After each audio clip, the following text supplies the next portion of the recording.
Alors, ce que je crois, c'est que tout ça n'est que la préhistoire du cyberespace. N'est-ce pas? Les ordinateurs existent depuis 50 ans, le web existe depuis 10 ans, c'est rien, c'est rien. On est au tout début. Et donc, il faut, si on veut vraiment penser l'éducation à venir, il faut essayer de se projeter dans le futur et d'essayer de comprendre qu'est-ce qui va venir après, dans quel sens on va aller. Sur le plan purement matériel, c'est relativement simple, parce que les recherches sont déjà là dans les laboratoires. Derrick a parlé du quantum computing, donc on pourrait parler aussi de la photonique, c'est-à-dire des ordinateurs qui seraient plus basés seulement sur l'électricité, mais sur les photons, sur la lumière. Il y a cette tendance qu'on appelle aujourd'hui le pervasive computing, c'est-à-dire le fait qu'il va y avoir des processeurs d'information absolument partout dans l'espace, dans tous les objets, que tous ces processeurs vont communiquer sans fil, et que donc on pourra organiser une sorte d'intelligence collective des choses, ou des robots, y compris des micro-robots qui pourront jouer des rôles en médecine, etc. Donc ça, c'est la tendance sur laquelle on travaille beaucoup dans les laboratoires du monde entier à l'heure actuelle. Mais quelles vont être les formes linguistiques qui vont correspondre à ça? Alors, maintenant, je ne sais pas combien de temps il me reste. Combien de temps il me reste Combien de temps il me reste? Ça va, pas de problème. Pas de problème. Bon. Donc, ce que je voudrais essayer de vous expliquer maintenant, c'est les recherches que je mène personnellement dans mon laboratoire avec une équipe d'informaticiens et d'autres personnes, des sociologues, etc. Et ces recherches visent à préparer la prochaine couche linguistique. D'accord? Celle qui va correspondre à une véritable économie de l'information. Ici, une petite parenthèse. Ce qu'on appelle économie de l'information aujourd'hui, c'est tout simplement l'économie classique appliquée à des produits informationnels. D'accord? Comme l'édition, la communication, les médias, la recherche et développement, la science, etc. Bon. Donc tout ce qui a un contenu informationnel, quelle est sa valeur économique?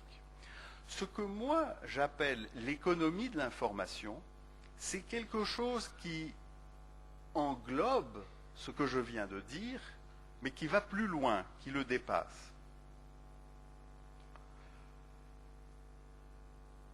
Et pour vous faire comprendre ce que j'entends par économie de l'information, je voudrais vous faire remarquer que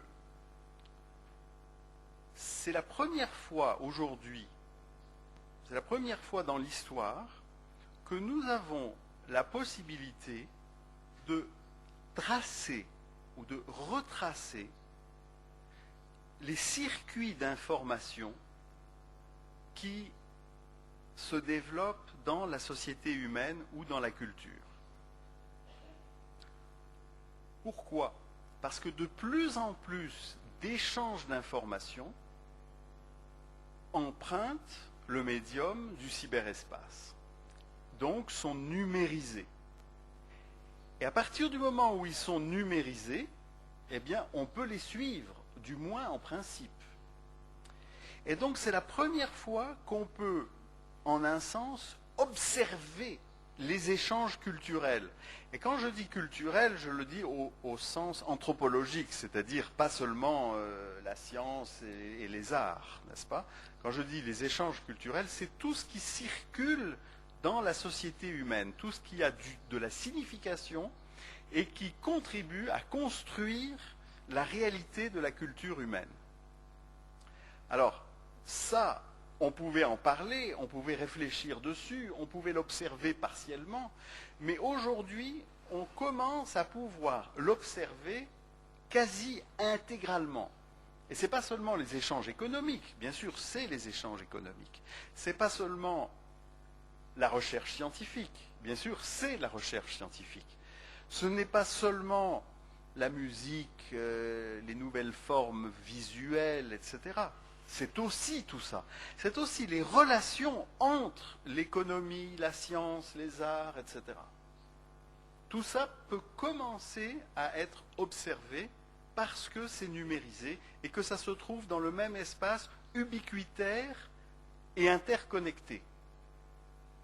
Et si vous pensez à ce qui est en train de se passer avec le web sémantique, cette information, progressivement, est en train d'être balisée sémantiquement. C'est-à-dire quelle est la signification de ces zéros et de ces 1.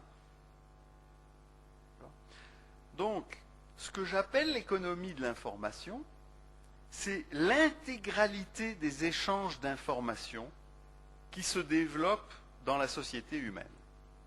C'est l'écologie des idées humaines, l'écologie de l'information humaine. C'est ça la vraie économie de l'information. Et la perspective qu'il y a derrière cela, c'est qu'il y aurait peut-être une relation d'interdépendance entre une croissance équilibrée et durable de l'économie de l'information et le développement humain. Tout à l'heure, il y a une question très intéressante qui a été posée sur les valeurs.